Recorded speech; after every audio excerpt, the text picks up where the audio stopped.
Halo, selamat datang di channel saya, Ardi Novianto Putra. Di video kali ini saya mau ngomong mengenai broker forex. Oke, langsung saja. Kalau jujur-jujuran, di Indonesia itu ada banyak sekali broker-broker ya, baik di luar maupun di lokal. Bahkan dulu saya juga pernah kerja di broker lokal ya. Dan ya saya jadi tahu mengenai broker-broker ini ya, baik di luar maupun di lokal. Well, kalau kita lihat ya dari pengelompokannya, bedanya apa sih broker luar dan broker lokal ini? Jadi kalau yang broker lokal ini itu yang sudah terdaftar di Bapepti. Nah, kalau teman-teman searching di Google apa itu Bapepti ya, Bapepti itu yang mengawasi tentang perdagangan falas, kemudian komoditi dalam bentuk CFD. Nanti saya jelaskan juga mengenai perbedaan CFD dengan konvensional itu apa. Oke, jadi Bapepti ini kayak semacam OJK-nya dari transaksi atau perdagangan futures atau yang selama ini dikenal sebagai CFD atau forex lah ya, yang paling mudahnya. Nah, kenapa kok ada broker luar dan ada broker lokal? Ya karena memang broker itu bukan hanya dari dalam negeri saja, tapi ada juga yang dari luar negeri. Itu jawaban termudahnya. Cuman gini, kenapa kok ada stigma broker luar dan broker lokal ya? Karena ada beberapa broker juga yang tidak terdaftar di Bapepti dan bisa beroperasi di Indonesia, meskipun kalau kita lihat itu kucing-kucingan dengan pemerintah Indonesia. Kucing-kucingan itu maksudnya gimana? Jadi kalau teman-teman mungkin sudah lama trading ya, atau sudah pernah memakai broker luar, ya pasti sering ketika tiba-tiba website dari broker luar tersebut tidak bisa diakses ya, dan dapat notifikasi via email bahwa domainnya itu berubah. Nah, itu yang dinamakan kucing-kucingan dengan pemerintah. Jadi mereka itu sering gonta-ganti domain karena domain yang lamanya itu sudah diblokir oleh pemerintah. Kenapa kok diblokir? Ya karena mereka masuk ke Indonesia itu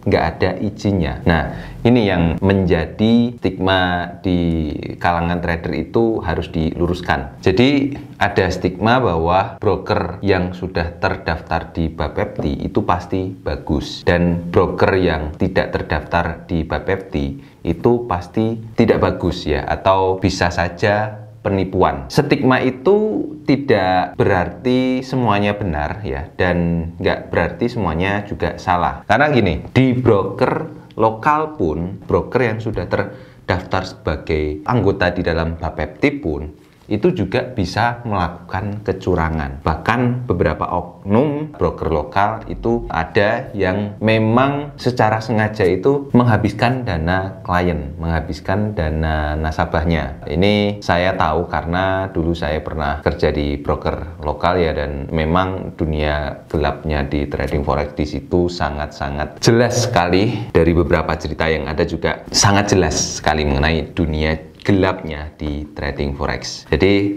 ceritanya gini, dulu saya pernah mau daftar di perusahaan A yang notabene itu juga perusahaan broker forex. Cuman waktu itu karena jauh, jadi saya nggak jadi. Saya pilih perusahaan B yang agak dekat ya. Nah, ketika saya masuk di perusahaan B ini, ternyata di situ juga diceritakan juga bahwa si perusahaan A itu ternyata modusnya seperti ini ya. Misalnya kayak dana nasabah itu harus ditradingkan setiap saat ya, karena kan ngejar komisi juga si marketingnya. Tapi itu sebenarnya bukan salah totalnya dari brokernya sih, tapi lebih ke oknum marketingnya yang mungkin karena kerasnya persaingan di dunia marketing broker itu kan memang untuk saat ini atau bahkan zaman dulu-dulu itu juga sangat keras ya. Jadi untuk mendapatkan klien itu juga tidak semudah saat ini, dimana zaman internet ini kita lebih mudah ya, lebih mudah untuk mendapatkan klien dan untuk trading di suatu broker. Ditambah lagi kan juga untuk deposit di broker lokal itu kan juga tinggi ya. Waktu itu minimal 100 juta, dan untuk orang yang deposit 100 juta kan juga tidak orang biasa ya. Pasti orang yang punya uang lah ya, ibaratnya 100 juta untuk deposit di forex. Jadi kan karena saking sulitnya untuk mencari nasabah atau klien ini kan, begitu dapat klien ya harus diperas lah ya, diperas sekenceng-kencengnya sampai kalau perlu uangnya habis semua di trading ya, karena menurut rumor juga ketika dana nasabah itu habis, si manajernya itu dapat komisi dari dana yang dihabiskan oleh nasabah tersebut. Ya sebenarnya bukan nasabah sih, sebenarnya yang menghabiskan si yang trading itu sendiri, meskipun yang trading adalah si marketingnya. Kebanyakan seperti itu ya. Kalau saya lihat dari proses ketika dapat klien, terus klien itu nggak diajari trading lah, tapi yang trading malah si marketingnya. Nah ini aja sudah salah ya. Harusnya kalau kita itu trading, ya yang trading itu si nasabahnya sendiri atau si kitanya sendiri yang trading. Jadi supaya apapun resikonya itu benar-benar ditanggung oleh nasabah, bukan oleh marketing ya yang mentransaksikan. Meskipun yang trading marketing pun kalau si nasabah menuntut itu nggak bisa ya, karena sudah ada aturannya. Harusnya yang trading itu nasabah, tapi kenapa kok diserahkan ke marketing? Kayak gitu, itu kan kayak kecurangan-kecurangan yang ada di broker lokal seperti itu. Jadi ya, teman-teman yang trading ya dan memilih broker, saran saya pilih broker yang sudah lama dan sudah mungkin teman-teman sering lihat iklannya gitu ya, atau teman-teman punya mentor yang menawarkan broker khusus. Cuman saran saya pilih juga broker yang sudah lama berdiri, itu pasti broker yang sudah terpercaya lah ya dan punya banyak klien juga. Nah, apakah broker luar itu jelek? Belum tentu. Jadi ada beberapa broker luar yang punya integritas yang bagus, punya histori yang bagus, cuman karena memang regulasinya di Indonesia itu berbeda ya, jadi untuk masuk di Indonesia itu memang masih kucing-kucingan dengan pemerintah. Well, ini mungkin semoga saja ditemukan solusinya, cuman kalau saya lihat sih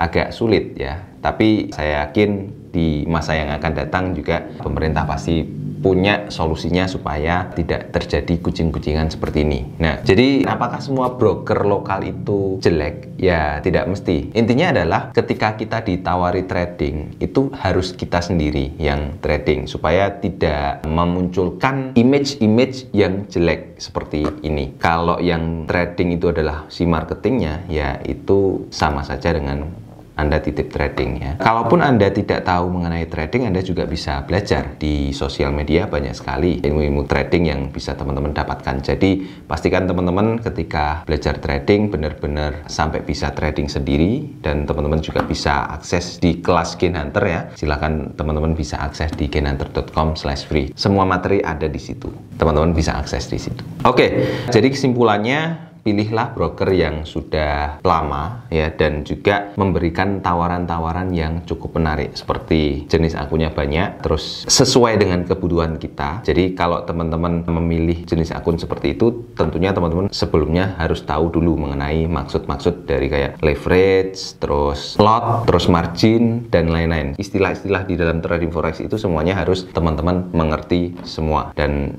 sebenarnya semuanya sudah saya buatkan video-videonya. Teman-teman bisa lihat-lihat di video-video terdahulu yang sudah saya buat. Nah, kalau teman-teman sudah mengerti semuanya, teman-teman bisa sesuaikan mau trading yang seperti apa dan akun yang seperti apa. Ya, kalau sudah, ya teman-teman bisa tinggal trading sendiri, dan teman-teman belajar. Akan lebih baik juga kalau ada broker atau affiliate lah, atau IP dari suatu broker tersebut yang bersedia ngasih edukasi mengenai trading. Nah, ini akan jauh lebih baik lagi. Seperti di gainhunter.com/free itu dikasih materi edukasinya semuanya gratis di situ ya. Ya, jadi buat teman-teman juga yang pengen belajar mengenai trading, teman-teman bisa akses di gainhunter.com/free. Oke, gitu saja teman-teman. Kita ketemu lagi di video selanjutnya. Bye-bye.